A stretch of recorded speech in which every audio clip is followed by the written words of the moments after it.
I was teaching a drawing class on Saturdays. That's where I had that special student. Do you want me to talk about him? Sure. I had a drawing class, and it was in Highland Park, okay?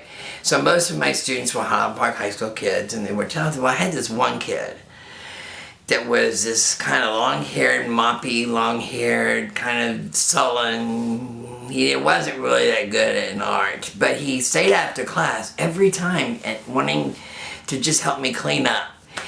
And we developed a relationship over a period of about 6 weeks. And he was talking about how he loved music. Music was really his thing, not art. And he said he played guitar. And I said, oh, I learned how to play guitar in Spain. And so why don't you bring your guitar next week? I'll bring mine and we'll jam. Well, he brought it, and of course, he was like so good. He blew me away, and he said, my God, this is obviously what you're good at.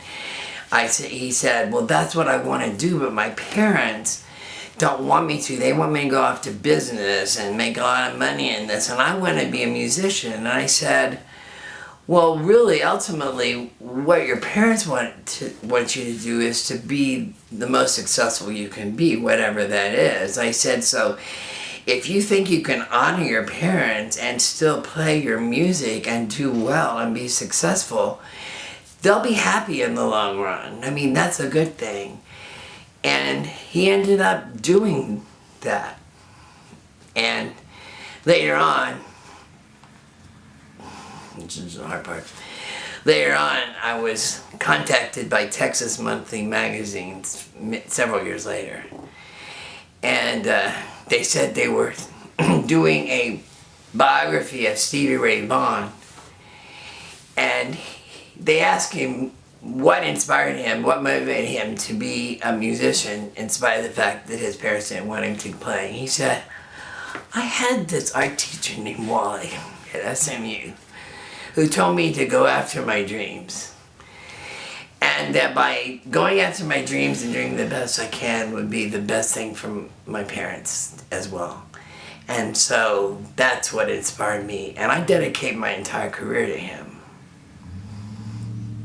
I didn't know that kid was Stevie Ray Vaughan. I just knew he was Steve Vaughan. That's all I knew him as. I thought of him as that kid that used to clean up with me after class. And he played guitar so damn well I couldn't believe it. But never in a million years would I guess I was the same person.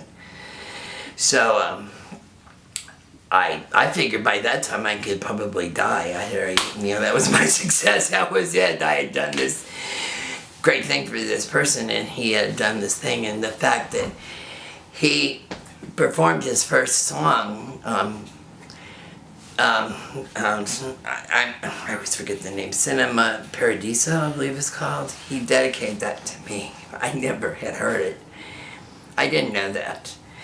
And a friend of mine, who I was friends with at the time, set me down in front of his stereo, put me in the dark, lit candles, put that piece of music on, and he said, you need to hear this. This is for you.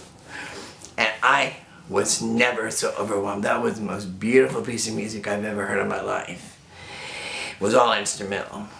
And the whole time I was going, wow, this is what happens when you have a gift and you use it in spite of the fact that you really don't want to use it. You just do what's right and what's inspired.